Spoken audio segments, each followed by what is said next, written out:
Sandra invade o hospital disfarçada de enfermeira, certa de que finalmente poderá eliminar Candinho. Mas enquanto ele dorme, a presença de Anastácia surge em seus sonhos, como se tentasse protegê-lo de algo terrível. Longe dali, Samir sente que o pai está prestes a aparecer. Será que Sandra vai conseguir colocar o seu plano sombrio em ação? Ou Candinho irá despertar antes que o pior aconteça? Já clique no botão de gostei e no final do vídeo dê uma nota de 0 a 10 para o que acontecerá com Candinho, Sandra e Samir. Ernesto caminha pelos corredores do hospital com a pressa de quem sabe exatamente o tipo de caos que está prestes a provocar. Seu olhar inquieto denuncia que, enquanto ele avança, Sandra já está lá dentro do quarto, mascarada, rondando Candinho como um abutre sobre a presa. O caipira dorme profundamente, indefeso, e a megera só precisa de alguns minutos sem interrupção para concluir o plano que arquitetou com prazer doentio. Ernesto bate na porta do Dr. Lauro, uma batida seca, firme, daquelas que já chegam entrando. Ele escancara a porta sem esperar resposta e lança um sorriso falso, claramente ensaiado. Com licença, doutor, mas é um assunto urgente. Lauro levanta os olhos devagar, como quem não tolera interrupção. Seu tom é gelado, quase cortante. Eu não tenho assuntos com você, Ernesto. O comparsa de Sandra parece não se abalar, mas sua sobrancelha arqueada revela sarcasmo. Tem sim, doutor, e vai me agradecer quando entender o tamanho da bomba. Lauro aperta os lábios, irritado, e cruza os braços. Eu não tenho tempo para suas insinuações. Ernesto dá 2 passos à frente, diminuindo a distância entre eles, como quem está prestes a contar um segredo sórdido. Mas é sobre o Tobias. A palavra cai como uma pedra na sala. Lauro arregala os olhos, respira fundo. Tenta recompor a expressão neutra. Mas é tarde demais. O nome do rapaz sempre o desmonta. O que tem o Tobias? Pergunta ele, tentando parecer firme, mas a voz sai fina, quase trêmula. Ernesto percebe a fissura emocional e empurra ainda mais. Ele baixa o tom, fazendo pose de amigo preocupado, mas sua expressão é pura dissimulação. Ele está muito mal, doutor. Muito mal mesmo. Ernesto hesita apenas para aumentar a tensão. Está lá no lugar onde vocês dois costumam se encontrar. A frase paira no ar, gordurosa de insinuações. Lauro muda imediatamente de cor. Ele tenta disfarçar, mas o desconforto pula dos olhos. Eu não sei do que você está falando. A defensiva é tão rápida que denuncia exatamente o contrário. Ernesto ergue as mãos, fingindo inocência, mas sua voz pinga ironia. Claro que não sabe. É sempre assim, né? Essas coincidências, esses encontros improvisados, essas escapadas misteriosas. Ele se aproxima mais um pouco. Mas se você não quer acreditar, tudo bem. Vamos deixar o Tobias lá. Só não diga depois que eu não avisei quando você receber a pior das notícias. O médico sente o corpo inteiro tremer. Não consegue esconder o pânico. Seu olhar vacila, sua respiração acelera. E de repente ele está arrancando o jaleco da cadeira e atravessando a sala com a pressa de quem teme perder algo, ou alguém, crucial. Isso não faz sentido. Mas eu preciso ir ver, balbucia, sem raciocinar. Ele sai praticamente correndo, deixando o gabinete aberto, papéis espalhados e a própria dignidade largada no chão do corredor. Quando o som dos passos desaparece, Ernesto fecha a porta com calma, relaxando como quem concluiu uma obra-prima do caos. Ele abre um sorriso largo, exibindo pura satisfação. A Sandra estava certa, murmura, balançando a cabeça com deboche. Nada como um segredo cabeludo para tirar um homem do eixo. E ele segue pelo corredor, orgulhoso do estrago, certo de que Sandra agora tem o caminho livre para agir sem ser interrompida. No silêncio pesado do quarto, apenas o som ritmado dos aparelhos marca o tempo que parece suspenso sobre Candinho. A porta mal se fecha e Sandra, Cada vez mais entregue ao próprio veneno, ajusta a máscara no rosto com dedos impacientes. A touca esconde o brilho dos cabelos dourados, mas não consegue domar o brilho febril dos olhos dela. O disfarce é grotesco, mas suficiente para o que ela planeja. A megera se aproxima da cama, inclinando-se sobre o caipira adormecido como quem observa uma presa já imobilizada. Ela fala baixinho, mas com um veneno que preenche o ar. Você é osso duro de roer, seu caipira teimoso, mas hoje você não escapa. De hoje, você não passa. O tom é quase carinhoso, mas o sorriso retorcido denuncia a verdadeira intenção. Ela balança a cabeça, bufando irritada. Tudo culpa sua, sabia? Tudo! Você puxou isso para si. E se der errado esse meu disfarce ridículo? Ah, Candinho, todo mundo à sua volta vai cair junto. Então facilita para mim.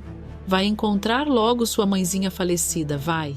Candinho respira fundo, totalmente entregue ao sono induzido, alheio ao destino que ameaça se fechar sobre ele. Sandra prepara a seringa dentro do bolso, ajeita a máscara mais uma vez, inclinando-se ainda mais, quando um som ecoa no corredor. Passos. Voz. E uma que ela reconhece imediatamente. Zuma. Os olhos de Sandra se arregalam.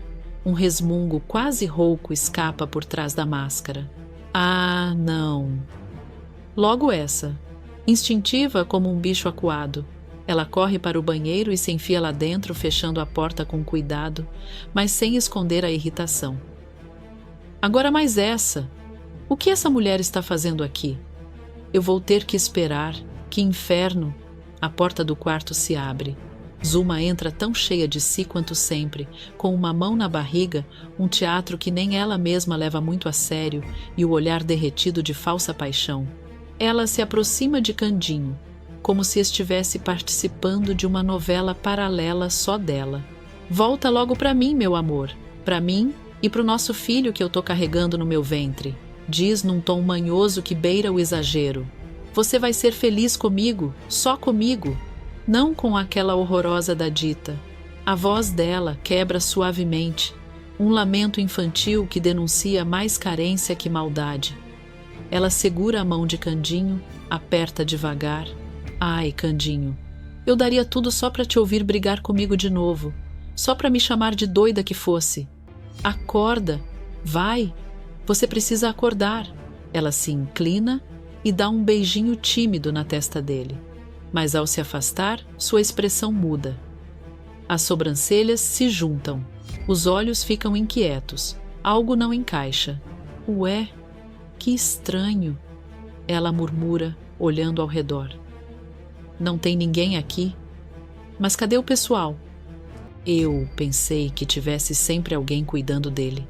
Ela olha para a porta, depois para Candinho, depois para o corredor, desconfiada. A angústia vem crescendo. Isso não tá certo. Faz meia volta, indignada, ajeitando o cabelo de propósito como se preparasse para uma guerra. Eu vou procurar o Dr. Lauro agora. Eu exijo explicações, declara, marchando para fora com sua certeza absoluta de que o mundo lhe deve alguma resposta. A porta fecha. O corredor engole os passos dela. Dentro do banheiro, Sandra finalmente solta o ar preso, pressionando os olhos com força. A raiva pulsa, o atraso a corrói, o plano se complica. E a megera já começa a arquitetar o próximo movimento, porque para ela nada é mais importante do que ver Candinho não acordar nunca mais. No corredor, os passos apressados de Zuma ecoam até desaparecer. É o sinal que Sandra esperava. Com a precisão de uma predadora que conhece bem o momento de atacar, ela desliza para fora do banheiro e volta ao quarto de Candinho. A porta se fecha atrás dela e a máscara retorna ao rosto, mas agora há um brilho selvagem em seus olhos. Ela se aproxima da cama e, ao ver o rosto do caipira frágil, indefeso, entregue a um sono que não escolheu, a vilã solta uma risada abafada, carregada de satisfação. Eu não acredito nisso, sussurra, saboreando a cena. Depois de anos imaginando o que eu faria com você quando saísse do Chilindró? Ah, Candinho, eu tenho que aproveitar cada segundo. Cada segundo. Ela passa o dedo pela grade da cama como se estivesse acariciando a própria vitória. Sabe, eu até achei que fosse sentir alguma culpa. Mas olha só, não sinto nada. Você dorme e eu decido o seu destino. Hoje é o dia em que eu me livro de você de uma vez por todas e a mansão de titia será minha. Não há quem a ouça, mas ela continua falando como se ele realmente pudesse responder, como se aquele monólogo distorcido fosse um acerto de contas antigo. Você, sempre tão certinho, tão protegido, tão querido por todo mundo. Pois é, chegou o seu dia, mas o destino parece conspirar para testar a paciência dela. A porta range novamente. Zuma volta, mais aflita do que antes, empurrando a porta com força. Sandra engole o ar, pega a primeira coisa que vê à prancheta e tapa o rosto, virando-se bruscamente para a parede. Zuma entra apressada e exclama: surpresa! Ainda bem que alguém resolveu cuidar de Candinho. Que está. Sandra, tentando alterar a própria voz, força um tom anasalado e distante. Teve uma emergência. Ele me deixou cuidando do paciente. Não se preocupe. Em minhas mãos ele ficará bem. Zuma estreita os olhos. A desconfiança cresce como sombra. E por que você não olha para mim quando eu falo com você? Ela pergunta, dando um passo a mais. Na verdade, essa voz... O coração de Sandra dispara. A vilã tenta controlar o tremor das mãos, mas Zuma é insistente como sempre. Essa voz não me é estranha, viu? Zuma continua, aproximando-se. Há quanto tempo você trabalha aqui? Qual é seu nome? É formada mesmo? Trabalha nesse turno desde quando? Quem é seu supervisor? As perguntas vêm como rajadas, uma atrás da outra. Sandra responde cada uma com frases curtas, rápidas, quase atropeladas, tentando manter o disfarce. Trabalho aqui há pouco tempo. Sim, sou formada. O supervisor? O doutor? Enfim, estou cumprindo ordens. Mas por dentro, ela pensa, desesperada. Se essa maluca me reconhecer, eu tô perdida! Perdida! Zuma se aproxima ainda mais, inclinando o rosto, tentando ver por trás da prancheta. Essa enfermeira tem algo errado, ela murmura, quase para si. Sandra sente o suor escorrer pela nuca. A respiração falha. É então que, subitamente, o corpo de Candinho se move. Uma torção leve, quase imperceptível, mas suficiente para mudar o rumo da cena. Zuma dá um pulo. A tensão se transforma em emoção pura. Minha nossa, Candinho! Você está acordando? Sou eu! Venha, siga a minha voz! Ela larga a suspeita na hora. Corre para a beira da cama. Pega a mão dele com esperança viva no olhar. Sandra vê tudo, aterrorizada. O plano começa a escapar pelos dedos. A máscara parece sufocar. Lá. E o grito sai antes que ela consiga segurar. Não! Candinho não pode acordar. Não agora. A frase explode no quarto. Ecoa, congela Zuma no lugar. A falsa grávida vira devagar, chocada. Como é? Ela pergunta sem piscar. Por que ele não pode acordar, enfermeira? A palavra enfermeira vem carregada de ironia e ameaça. O silêncio se instala como um peso. A respiração de Sandra vacila. Zuma espera. Candinho permanece imóvel. E um suspense denso se forma no ar, como se o destino tivesse parado para ouvir qual delas fará o próximo movimento e quem, afinal, cairá primeiro. Enquanto a tensão se estreita no hospital, longe dali à tarde, parece tranquila demais na casa de Estela, uma tranquilidade que não combina com o que está prestes a acontecer. Dita está sentada no sofá, tentando conversar com Anabela, que brinca no tapete, enquanto Manuela dobra algumas roupinhas, e Celso tenta ajustar um rádio que não pega estação nenhuma. Mas Dita não consegue se concentrar. Há algo dentro dela, uma inquietação que cresce sem explicação, uma sensação que ela tenta ignorar, mas que volta a cada segundo, como um aperto no peito. Ela se levanta devagar, passa a mão nos cabelos, respira fundo e segue até o espelho do corredor. Assim que encara o próprio reflexo, o susto vem como um choque elétrico. Não é apenas ela no espelho. Atrás de seu ombro, nítida como se estivesse viva, está Anastasia, a mãe de Candinho, aquela que já partiu. Dita estremece. Os olhos rapidamente buscam o corredor atrás de si vazio. O silêncio é absoluto. O coração dispara. Mas quando ela olha novamente para o espelho, Anastasia continua ali, imóvel, encarando-a com uma serenidade que contrasta com o desespero de Dita. A voz surge baixa, profunda, carregada de urgência. Você precisa ir para o hospital. Meu filho corre perigo. Dita sente as pernas bambearem. As mãos tremem. Ela tenta falar, mas a voz não sai. Fecha e abre os olhos, respira fundo, e quando encara o espelho novamente, Anastasia desapareceu. O reflexo agora mostra apenas Dita trêmula, pálida, assustada. Ela sente o ar entrar nos pulmões como se voltasse a si depois de muito tempo submersa. Os controles retornam, mas o pânico continua. Sem pensar duas vezes, ela corre para a sala. Os passos ecoam pela casa e Celso ergue o rosto na mesma hora, estranhando o barulho. Dita irrompe na sala como um furacão. Eu preciso ir para o hospital agora mesmo. Manuela leva a mão ao peito, assustada. Celso se levanta de imediato. Mas o que aconteceu? Por que tá assim? Tá branca como uma vela, Dita. Ela passa a mão no rosto, ainda tonta com o que viu. Eu não sei explicar, Celso. Mas o Candinho não tá bem. As palavras saem atropeladas, urgentes, carregadas de certeza. Tia Manuela, você cuida da Anabela para mim? Por favor. Eu tenho que salvar o meu marido. Manuela e Celso trocam um olhar preocupado. O nervosismo de Dita não parece invenção. Ela está apavorada. E isso é notável até para quem não acredita em visões. Celso dá um passo à frente. A expressão se fecha. Dita, calma. Aconteceu alguma coisa? Quem falou com você? Ela tenta responder.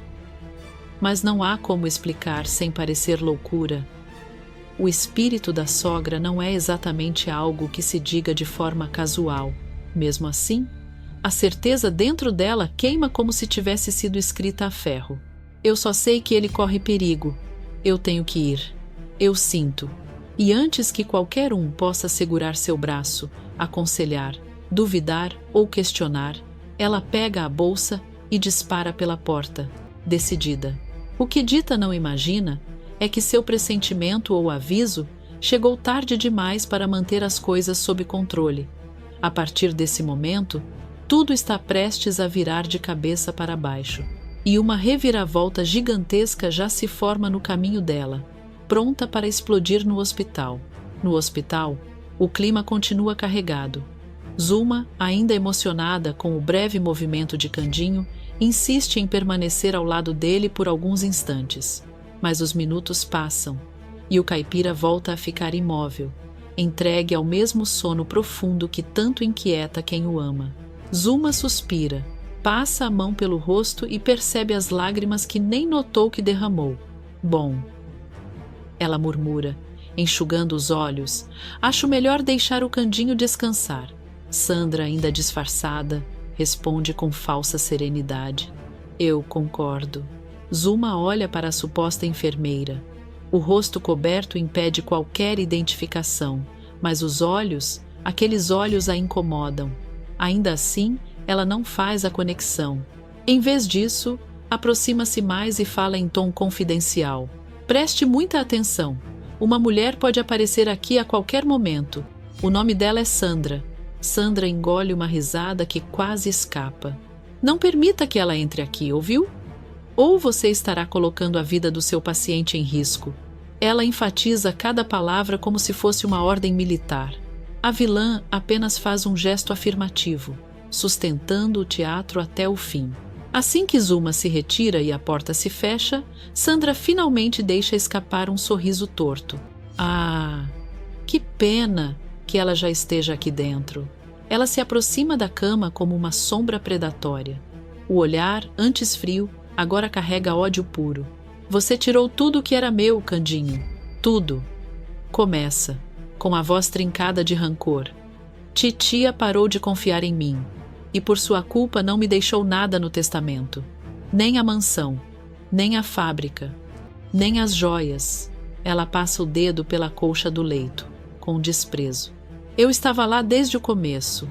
Eu cuidei, eu servi, eu fiz tudo, e mesmo assim ela deu tudo ao caipira que apareceu com um animal na cidade grande.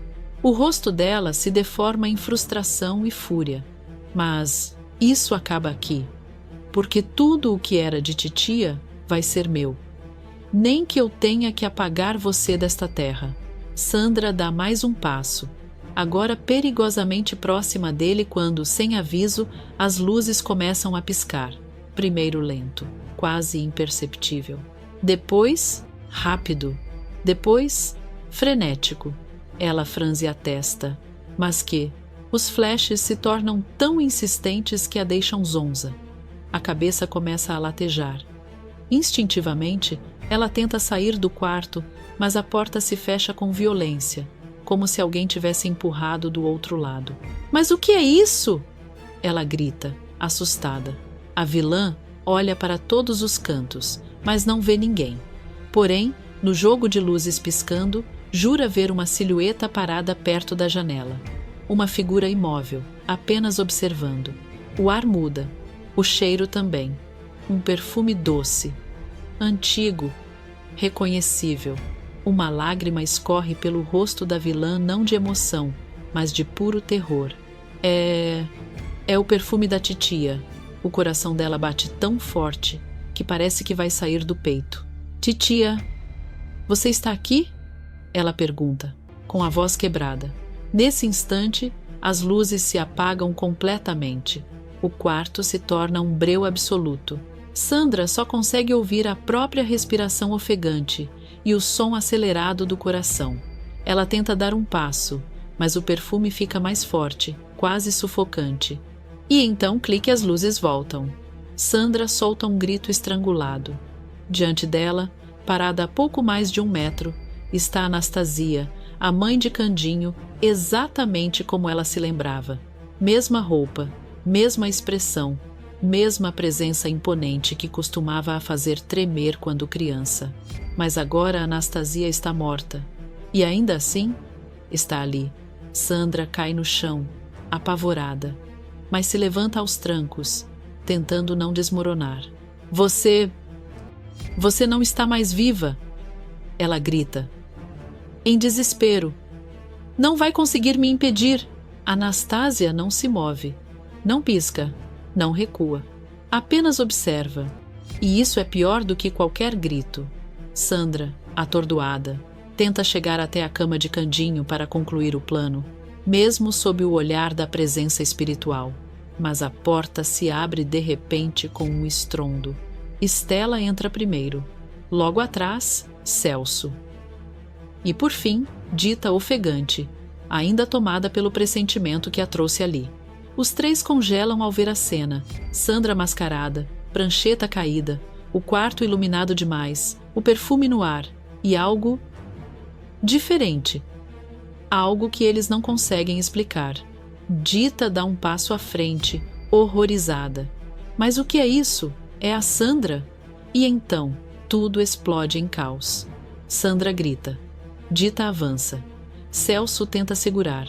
Estela olha ao redor buscando uma explicação racional, e atrás deles, Anastasia desaparece no ar como se nunca tivesse estado ali. Mas Dita viu. E Sandra viu. E o quarto inteiro ainda parece pulsar com a presença dela. A noite que estava apenas começando se torna o prenúncio de algo muito maior e muito mais perigoso.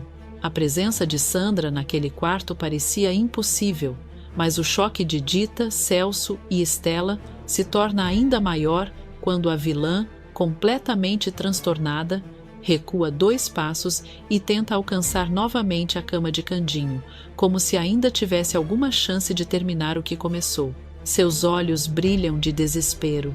quase fora de si, como alguém que vê seu plano escorrendo pelos dedos.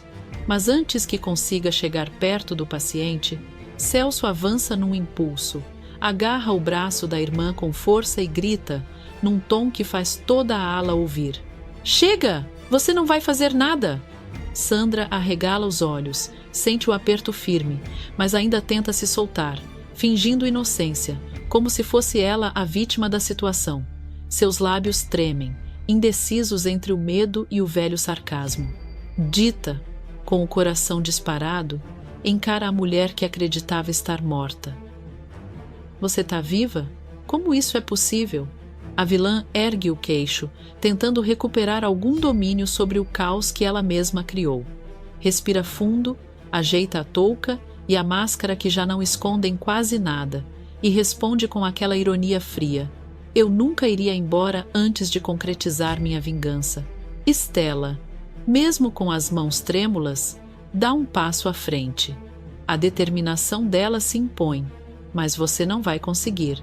Sem dar chance para qualquer rebate, Stella sai correndo pelo corredor e começa a gritar, fazendo ecoar por todas as paredes brancas do hospital: "Socorro! Tem uma criminosa aqui dentro! Ela está viva! É a Sandra!" Enfermeiros se assustam. Uma paciente derruba a garrafa de água. Outra leva a mão ao peito como se fosse desmaiar. Em segundos, o caos se instala. A notícia se espalha pelos corredores como fogo em palha seca. Enquanto isso, Sandra, percebendo que o cerco está fechando, se desvencilha de Celso com um puxão desesperado e tenta fugir. Mas a movimentação no corredor se torna tão intensa que ela acaba encurralada pelos próprios passos. De repente, médicos, seguranças, enfermeiros e até pacientes começam a surgir de todos os lados. Quando veem o rosto de Sandra, aquele rosto que todos acreditavam que estava 6 palmos abaixo da terra, os gritos se espalham: "Minha nossa, é a Sandra! Ela está viva! É ela!" A confusão se torna um redemoinho de vozes e passos. Nesse exato momento, Dr. Lauro chega ao hospital, ofegante, segurando a porta giratória, como quem não acredita no que está vendo. Ele arregala os olhos e fala, desnorteado: "Essa não. Eu só deixei esse hospital por 30 minutos. Mas antes que alguém possa explicar, outro acontecimento vira tudo de cabeça para baixo. No meio de toda aquela gritaria, Candinho, até então imóvel, frágil, perdido em sono profundo, começa a mover os dedos, depois os olhos, e finalmente abre o olhar, como se estivesse despertando de um pesadelo longo demais.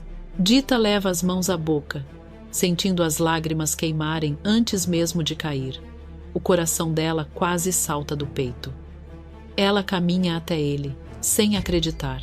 Candinho, ainda tonto, se ergue devagar e caminha em direção à esposa, que mal consegue respirar diante da emoção. Ao abraçá-la, ele fala com a voz fraquinha, mas firme: "Eu não acredito. Você tá aqui. Você tá bem?" Dita, soluçando de alegria, responde: "Eu que não acredito. Você acordou. Meu amor, você tá bem?" Mas Candinho parece ter acordado com um propósito. Ele segura firme a mão da esposa e diz, mais determinado: "Vem comigo, eu preciso ver o meu fio." Dita franze o senho, confusa. "Fio? Que fio?" Candinho não explica, apenas segura a mão dela e começa a caminhar, ainda fraco, mas guiado por algo que só ele parece entender. Eles seguem pelo corredor, atravessando a confusão, enquanto funcionários tentam conter Sandra, que se debate, chuta, se esguela tentando se livrar dos policiais que já a pressionam contra a parede.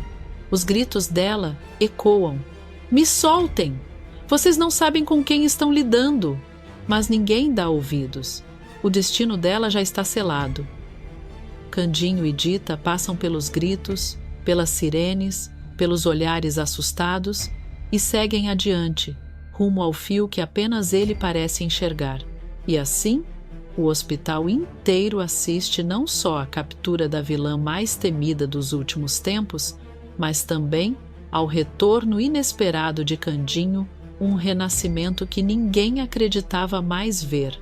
O sol já começa a se pôr sobre o orfanato, tingindo o céu com um laranja suave, enquanto o pátio permanece cheio de crianças correndo, gritando e brincando.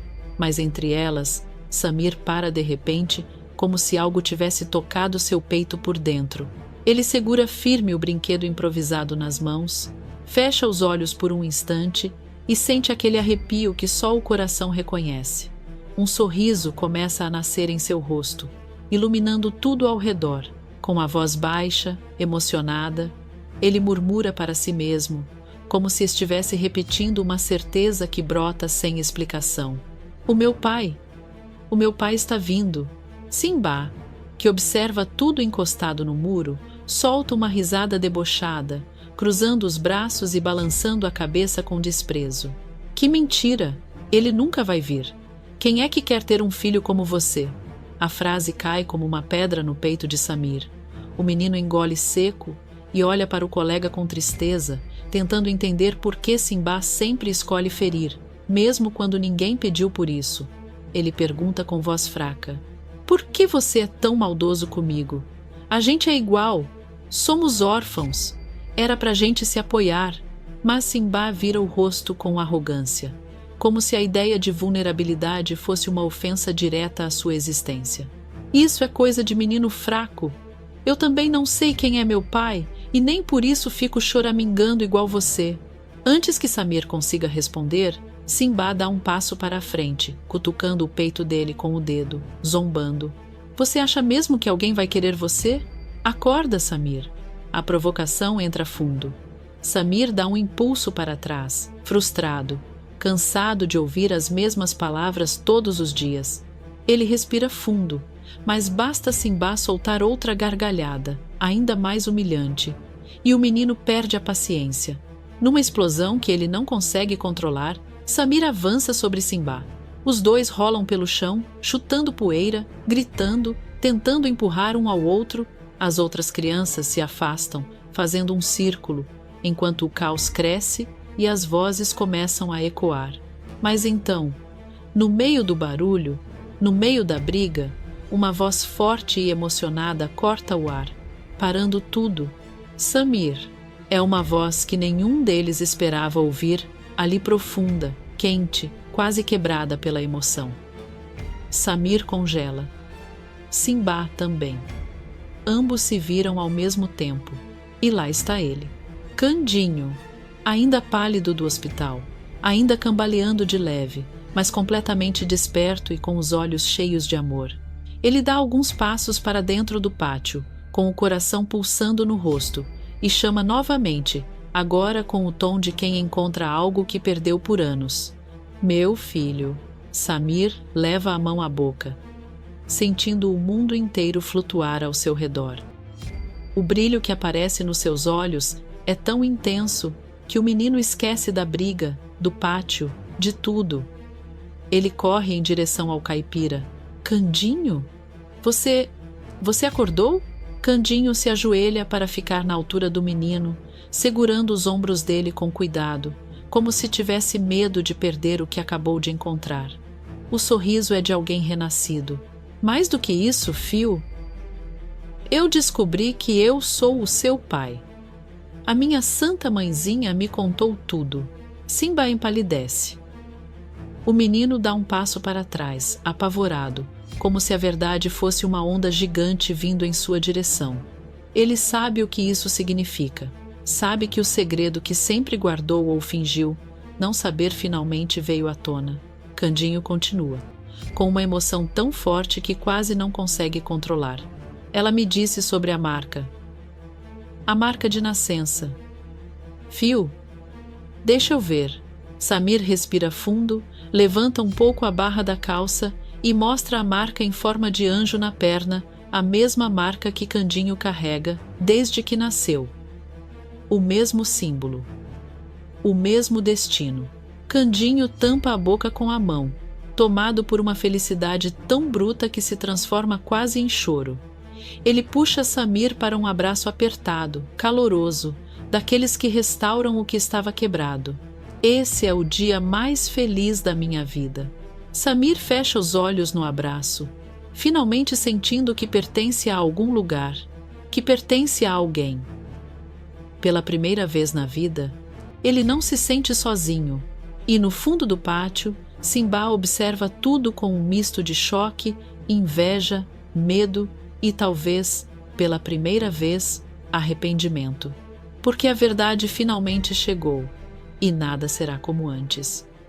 Mas nada prepara os vilões para o momento em que Candinho desperta, decidido a fazer justiça com as próprias mãos. O corredor do hospital parece menor do que realmente é, apertando o fôlego de quem passa por ele. No centro do quarto, Candinho repousa desacordado numa maca, imóvel, pálido, com o rosto ainda manchado de fuligem, enquanto os aparelhos piscam como pequenas lembranças de que ele ainda está ali, pelo menos por agora. Ao redor dele, Samir permanece inquieto, andando em círculos. Dita, agarrada às próprias mãos, tenta controlar o desespero que insiste em escapar. Stella observa tudo com um olhar tenso que ela tenta disfarçar, e Celso, parado num canto, finge serenidade, mas é justamente o tipo de calma que desperta desconfiança até no mais ingênuo dos presentes. A porta se abre com um rangido e Túlio entra acompanhado de Stella. O médico respira fundo, ajeita os óculos e hesita, o que por si só já alerta o grupo de que a notícia não vem boa. E quando ele finalmente fala, o peso das palavras cai como um tijolo no chão. Não será fácil dizer isso, mas Candinho sofreu um caso muito grave de intoxicação por fumaça. O estado dele é extremamente delicado. O silêncio imediatamente se torna denso, incômodo. Ele continua mais firme. Candinho está correndo risco real de vida, e o quadro pode piorar a qualquer momento. Um suspiro coletivo invade o ambiente, mas nenhum é tão desesperado quanto o de Dita, que rompe em prantos, agarrando o braço do médico como se pudesse puxar dele uma solução milagrosa. Não, doutor, por favor, diga que tem como salvar o meu Candinho. Ele não pode ir embora assim. Me diga que existe alguma chance. A voz sai trêmula, e a cantora parece desabar um pouco mais a cada segundo. Stella, percebendo que a amiga não sustentaria mais um sopro de esperança falsa, se aproxima devagar, tentando ser carinhosa, mas também firme. Desculpa, Dita, mas a recuperação do Candinho não será nada fácil. Talvez só um milagre consiga salvar o nosso amigo. A frase cai como uma sentença. Dita tapa a boca, os olhos se enchendo de lágrimas que ela mal consegue conter. Samir se aproxima dela para tentar confortá-la, mas ele próprio está pálido, com a respiração acelerada. E é nesse instante de fragilidade que Celso, com aquele ar reflexivo quase estudado demais, solta um comentário que ninguém esperava naquele momento. Como será que um incêndio daquela magnitude começou dentro da fábrica? Ele diz como quem lança uma pergunta inocente, mas o tom levanta suspeita. É suave demais, distante demais. Dita o encara com os olhos vermelhos, como se estivesse avaliando cada nuance de expressão do gerente. Samir, desconfiado, franze a testa. Até Stella observa Celso com leve surpresa, como se percebesse que ele estava preocupado com qualquer coisa menos com Candinho. Tentando afastar aquele clima estranho, Samir lembra de algo. Ele abre a mochila com mãos trêmulas e retira um objeto que brilha sob a luz branca do hospital. Eu não sei como tudo começou, mas talvez tenha uma pista. Quando estávamos no meio do incêndio, encontramos isso aqui. Ele ergue a bota feminina chamuscada e todos arregalam os olhos. Estava caída bem do lado do setor que explodiu. Eu pensei que fosse importante. Stella leva a mão ao peito, chocada. Minha nossa! Isso significa que alguém pode ter provocado esse incêndio. Um incêndio criminoso? A pergunta paira no ar como uma ameaça invisível. Dita, ainda chorando, olha para a bota e depois para Celso, e aquele olhar diz mais do que qualquer palavra, um misto de dor, suspeita e algo que parece pressentimento. Samir observa cada reação, desconfiando de tudo. E Celso? Bom, Celso tenta manter a expressão neutra, mas o jeito que ele engole, seco, denuncia mais do que ele gostaria. A verdade está prestes a explodir, e todos naquele quarto sabem que aquele incêndio não foi apenas uma tragédia, foi um recado, uma armadilha.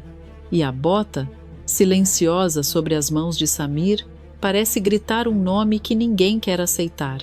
O clima no hospital fica ainda mais pesado quando Celso pega a bota das mãos de Samir. O gerente encara o objeto por alguns segundos e uma sombra amarga toma conta de seu rosto. Ele tenta conter a revolta, mas o coração fala mais alto. A garganta aperta, o sangue ferve. E então ele solta, com uma raiva que surpreende até a si mesmo. Sandra, agora você foi longe demais. A declaração estoura no ar como um trovão. Todos se viram de uma vez, boquiabertos, e Dita é a primeira a reagir. Ela dá um passo para trás, leva a mão ao peito e pergunta com a voz cortada de perplexidade: Sandra, do que você está falando, Celso? Celso percebe o próprio deslize. A expressão de horror toma seus olhos enquanto tenta arrumar a confusão que causou.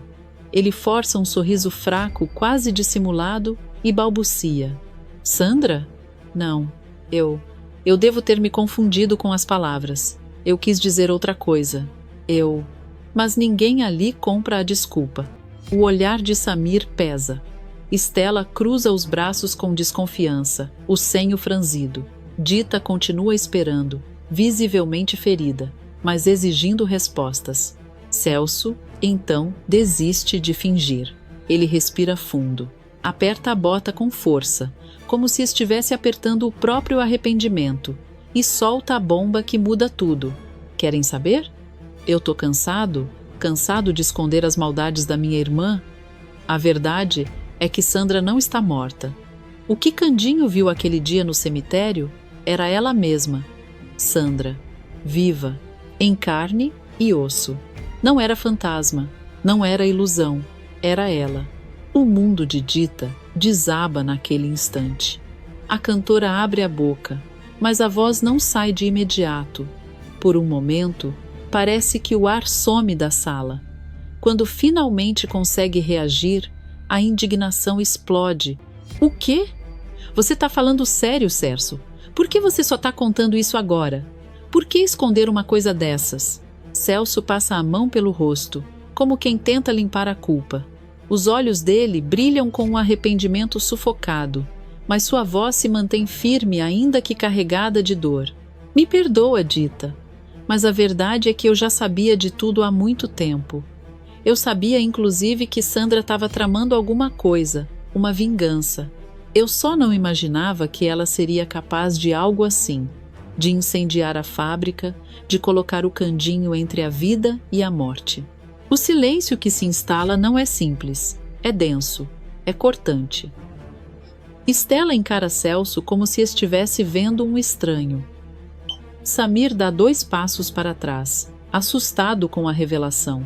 Até os aparelhos do hospital parecem bipar mais alto, como se reagissem junto. Dita, por sua vez, está dividida entre a mágoa e a incredulidade. Ela limpa as lágrimas com violência, ainda sem saber se grita, se questiona ou se desaba. A voz dela sai trêmula, mas cheia de dor reprimida. Você sabia, e mesmo assim deixou o Candinho ficar exposto àquela cobra? Você sabia e não disse nada? Celso tenta se defender, mas sua voz sai fraca, sem convicção. Eu achei que ela ia embora, que não ia ter coragem de fazer nada tão grande. Dita o corta com um olhar devastado, cheio de uma mistura de raiva e decepção. E é assim que a revelação se espalha pela sala como fogo em palha seca. Sandra está viva, e Celso sabia. Agora, ninguém mais tem dúvida, o incêndio não foi acidente, não foi descuido, foi uma armadilha cuidadosamente armada. E o pior, Candinho pagou o preço, e talvez pague com a própria vida. Dentro da mente de Candinho, tudo parece uma imensidão confusa de luzes, sombras e lembranças estilhaçadas. Ele sente a brisa suave do campo tocando o rosto. Escuta a voz da mãe chamando seu nome com aquele carinho que só ela tinha. Sente o cheiro da terra molhada de Policarpo, o mesmo cheiro que sempre o fazia lembrar de quem era e do que precisava proteger. A imagem do casamento com Dita surge como um clarão o sorriso dela, o vestido simples, o toque das mãos se encontrando. E no meio desse oceano de memórias, algo pulsa forte, como um aviso. Há uma pendência importante, urgente, um fio solto que não pode ser deixado para trás. Ele tenta alcançar esse pensamento, mas tudo se dissolve antes que consiga entender completamente. No hospital, o clima está longe de ser calmo. Dita, tomada pelo nervosismo e pela revolta, encara Celso com os olhos cheios de lágrimas e indignação. Ora, Cerso, você mentiu para nós e deixou a Sandra fazer uma coisa dessas com o meu Candinho? Você vai ter que pagar por isso. A voz da cantora treme com um misto de dor e raiva, as mãos apertadas como quem luta para não perder o controle. Celso tenta dar um passo à frente, numa postura quase submissa, tentando puxar para si uma calma que não sente. Você está certa, Dita. Mas calma. Quando resolvermos isso, vocês podem fazer o que quiserem comigo. Ele engole seco, desviando o olhar por um instante antes de continuar. Mas antes, nós temos que acabar com o império de maldades de Sandra e Ernesto. Dita franze o senho, desconfiada. Há sarcasmo na forma como ela ergue uma sobrancelha, como se estivesse questionando se o gerente está mesmo arrependido ou apenas tentando salvar a própria pele. Samir observa tudo em silêncio, com os olhos arregalados, temendo mais uma reviravolta. Dentro da mente de Candinho, essa frase ecoa como um trovão: acabar com as maldades de Sandra e Ernesto. E então, como se a memória tivesse finalmente encontrado o fio perdido, ele percebe o que precisa fazer. Ele não pode ir embora, não antes de destruir o plano dos dois, não antes de proteger quem ele ama, não antes de impedir que mais injustiças sejam cometidas. O corpo do caipira reage antes mesmo que os olhos se abram. Um suspiro profundo, forte, como quem volta de muito longe e rompe no quarto. Dita vira imediatamente, Celso se enrijece. Samir dá um pulo para trás de susto. E então, Candinho desperta. O coração de todos parece parar por um segundo. Candinho abre os olhos devagar, piscando como quem tenta reconhecer onde está. Mas assim que enxerga o rosto de Celso, algo desperta dentro dele um fogo, uma certeza. E num movimento brusco, rápido demais para quem estava em coma minutos antes, ele agarra o primo pela gola da camisa com força. Nós vai pegar a pilantra da Sandra e aquele bigodinho safado, e é agora. Os olhos do caipira queimam como brasas vivas, e ele ainda puxa Celso mais perto, rosnando. Mas você fique sabendo, Cerso, que eu não vou mais ser enganado por você. Celso congela, as mãos trêmulas, o rosto pálido, as pernas quase cedendo. Ele tenta responder, mas a voz simplesmente não sai. O medo toma conta dele, medo de Candinho, medo da verdade, medo de finalmente ter sido desmascarado diante de todos. Dita segura a mão do marido, emocionada demais até para falar. Samir, com o coração acelerado, sorrindo meio sem acreditar, observa como se estivesse vendo um milagre acontecer bem na sua frente. E Estela, à porta, leva a mão ao peito, chocada com a força daquele despertar. A guerra está oficialmente declarada. Candinho voltou e, dessa vez, não vai deixar pedra sobre pedra. Enquanto o caos e a dor tomam conta do hospital, do outro lado da cidade a escuridão ganha forma na antiga casa de Celso, agora tomada por luzes amarelas e sombras dançantes, serve como palco para o que Sandra chama de A Noite da Consagração. Ela gira pelos tapetes felpudos com Ernesto ao som de uma valsa lenta, seus passos quase flutuantes, como se o mundo inteiro estivesse celebrando com eles. Entre taças de cristal e garrafas caríssimas, o casal brinda como se fossem realeza. O riso de Sandra ecoa pelas paredes, debochado, intoxicado por vinho e sentimento de vitória. Nós somos mesmo os donos do mundo. meu amor, afirma a baronesa de meia tigela, erguendo a taça com a pose de quem acredita ser intocável. Ela dá um beijo teatral no bigodudo, que retribui com ares de galanteio barato. Mas logo depois do beijo, Ernesto franze o senho, seus olhos semicerrados revelando aquela desconfiança típica de quem sempre acha que alguém escorrega nos detalhes. É impressão minha ou você perdeu uma das botas do seu par? Pergunta ele, com um risinho irônico, como quem cutuca o perigo só para ter certeza de que ele está ali. Sandra, completamente entregue à própria soberba, olha para o próprio pé e vê que realmente está usando apenas uma bota. Ela dá de ombros com a frieza mais dissimulada possível. Ah, mas isso não importa, meu amor. Ela gira a mão no ar, como se estivesse espantando borboletas. Nós agora temos dinheiro para comprar toda a loja de botas, se quisermos. E toda a fábrica queimou feito palha. Não será uma botinha que colocará a perder o nosso plano perfeito. Ernesto solta um riso satisfeito, mas no fundo de seus olhos há algo inquieto. Ele tenta disfarçar, mas há uma pontada de sarcasmo na resposta. Espero que você esteja certa. Às vezes, é um detalhe pequeno que derruba gigantes. Sandra nem percebe a alfinetada, ou finge não perceber. Ela enche novamente as taças com aquele exagero teatral de quem nasceu para o drama, derramando algumas gotas no tapete como quem faz um ritual sombrio. Vamos, meu amor. Mais um brinde para comemorarmos, diz ela, empolgada, como se estivesse celebrando a própria ascensão ao trono. Ernesto levanta a taça, olhando para Sandra com um sorriso que não chega aos olhos. Ela ergue a sua e encosta delicadamente no cristal do amado. Tim-tim! O som do toque das taças ecoa como um presságio, um timbre quase metálico, frio, anunciando que aquela noite de comemoração pode ser menos triunfante e mais fatal do que os dois imaginam. A bebida desce pela garganta deles como veneno travestido de vitória, enquanto a câmera imaginária se afasta, mostrando o casal perdido em sua própria arrogância, sem imaginar que a peça que derruba o castelo já foi encontrada no meio das cinzas, uma simples bota. O tilintar das taças mal chega a ecoar quando um estrondo violento corta o ar. Sandra e Ernesto congelam no meio do brinde, os olhos arregalados como dois ladrões flagrados à luz do dia. A porta da velha casa simplesmente voa para dentro, arrombada com força, e o clima festivo se desfaz como fumaça em vendaval.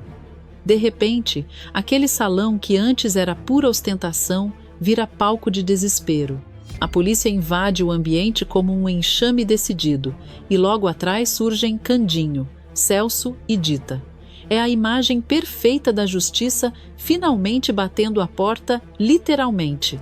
O estalo das algemas ecoa alto, cortando a música que ainda tocava no gramofone. Sandra, com seu ar snob e completamente fora da realidade, reage como se ainda tivesse algum controle da situação. Mas o que é isso? O que estão fazendo invadindo a minha casa dessa maneira? Eu sou uma baronesa! Ora! Ela grita, fingindo dignidade enquanto os braços são torcidos para trás pelos policiais. O sarcasmo de Candinho chega como uma pedrada na vidraça. Ele dá um passo à frente, cansado demais para qualquer teatrinho. Eu não quero mais saber de baronesa, de fantasma ou de qualquer outra mentira sua. Hoje você vai pagar pelo que fez. E você vai junto, bigodinho. Ernesto tenta disfarçar o medo com um falso ar galanteador, mas sua voz treme. Calma lá. Deve haver algum engano. Dita imediatamente retruca com despeito. Engano nada. Vocês dois quase mataram meu Candinho queimado lá dentro da fábrica. Sandra, ao ver Celso entre os invasores, percebe tudo. O choque vira ódio puro. Ela arqueia uma sobrancelha com ironia venenosa. Então é isso.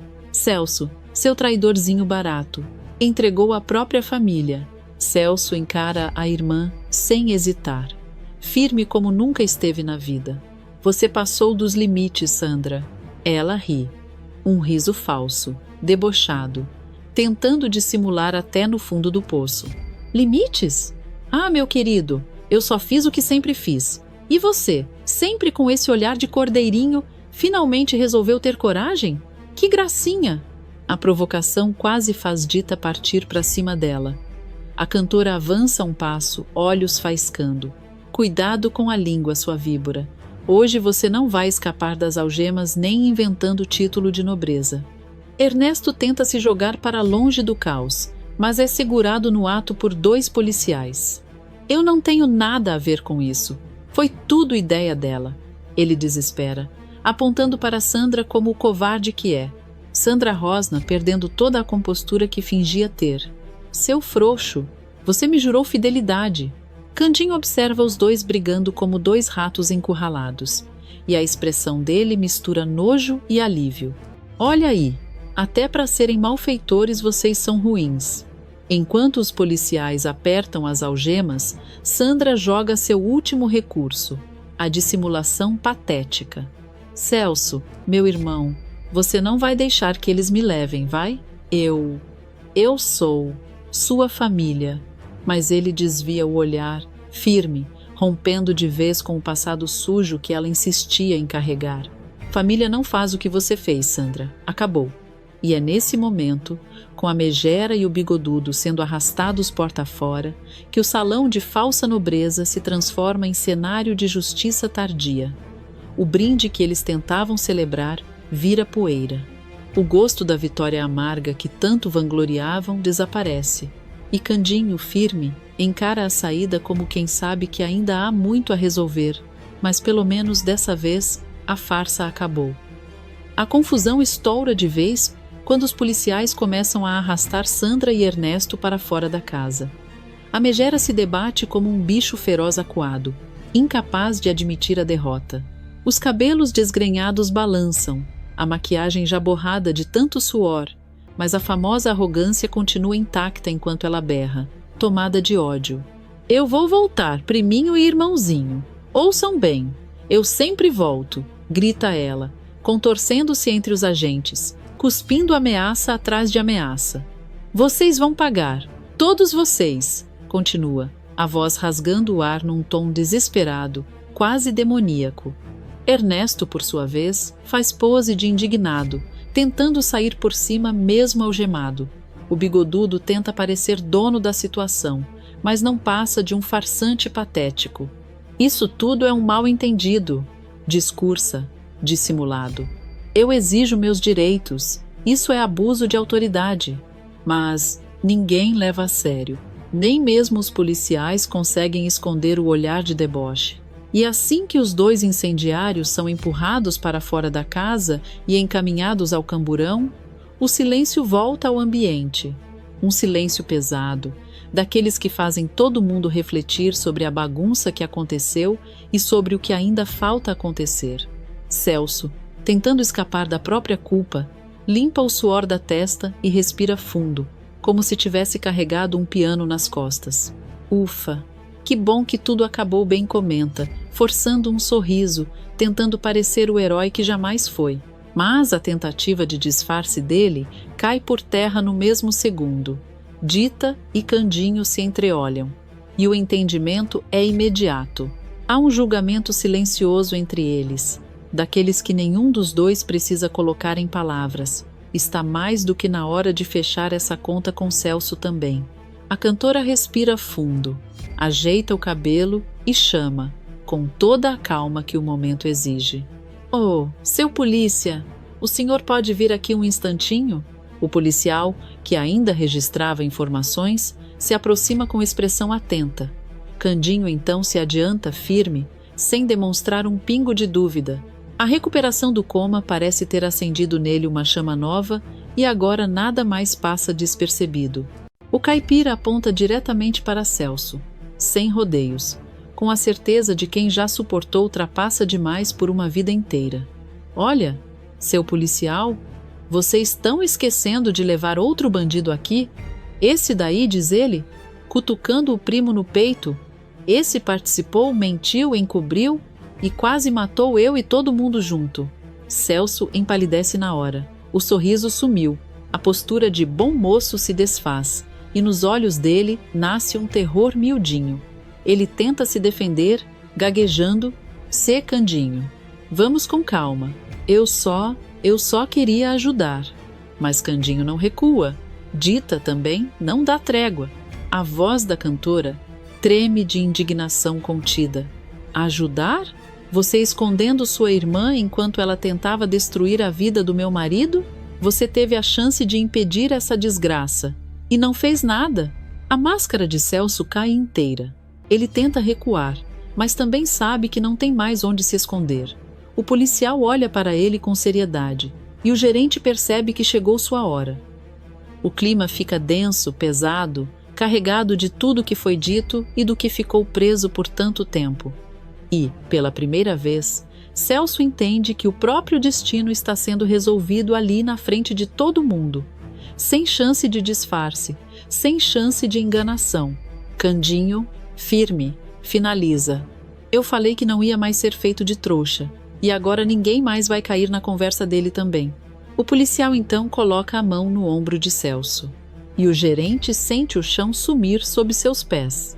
A justiça chega para todos, inclusive para quem fingiu estar do lado certo. O clima permanece pesado na sala devastada pela prisão dos vilões. O eco dos gritos de Sandra ainda parece vibrar nas paredes quando os policiais se viram para Celso, que continua parado, pálido, derrotado, sem a menor tentativa de fugir. Ele respira fundo, como quem finalmente aceita o peso de tudo o que escondeu.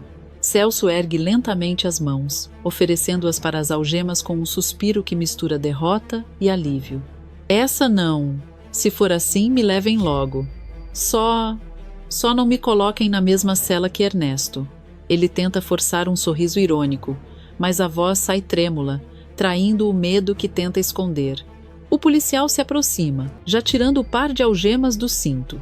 Mas antes que possa encaixá-las, Candinho dá um passo à frente, firme, mas não agressivo. Dita acompanha o marido, ainda com os olhos atentos, embora seu peito finalmente comece a afrouxar depois de tanta tensão. Peraí, seu polícia, diz Candinho, levantando a mão numa pausa que faz o oficial parar no ato. O caipira troca um olhar longo com Dita daqueles que contam uma conversa inteira sem abrir a boca. Os dois entendem exatamente o que o outro pensa. Justiça não é vingança, mas também não pode ser cegueira. Dita respira fundo e completa. O Celso errou feio, mas se não fosse ele abrir a boca sobre a Sandra, nós estávamos tudo no escuro até agora. A verdade é que ele ajudou, mesmo que tarde demais. Celso arregala os olhos, completamente surpreso. O gerente sempre achou que nunca mais veria perdão vindo deles, muito menos de Dita. A cantora continua, com a voz firme, mas sem crueldade. Isso não apaga o que você fez, Celso, mas talvez signifique que você quer mudar. O policial olha para Candinho, esperando a decisão final, e então o caipira caminha até o primo, encarando-o de perto como nunca fez antes. Escuta aqui, Celso, você não vai para a prisão hoje. Mas se tá pensando que vai ganhar minha confiança de novo só por ter aberto a boca, aí você tá mais enganado que galinha achando que pato é irmão. Celso baixa a cabeça, segurando o choro. Candinho continua, mais sério do que nunca.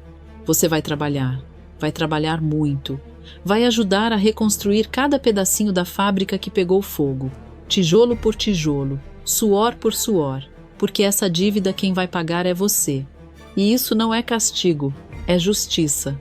Celso levanta o olhar devagar, a voz falhando. Eu prometo, juro por tudo que tenho.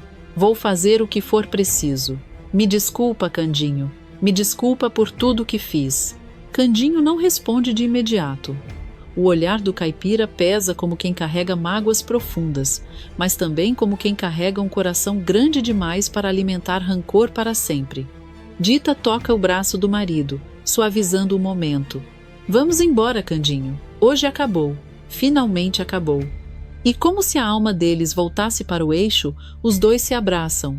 Não um abraço de romance, mas um abraço de alívio, de vitória, de sobreviventes que passaram por um inferno e voltaram para contar a história. Candinho afunda o rosto no ombro da esposa, sentindo pela primeira vez em muito tempo que tudo está, enfim, no caminho certo. Dita sussurra. Agora sim, meu amor. Agora a paz voltou para nossa vida. Celso observa o casal em silêncio, engolido pela culpa, mas também pela chance inesperada de redenção. E assim, enquanto a polícia leva os últimos pertences de Sandra e Ernesto e os mocinhos deixam a casa destruída para trás, a sensação é clara. A guerra terminou, mas o recomeço está apenas começando.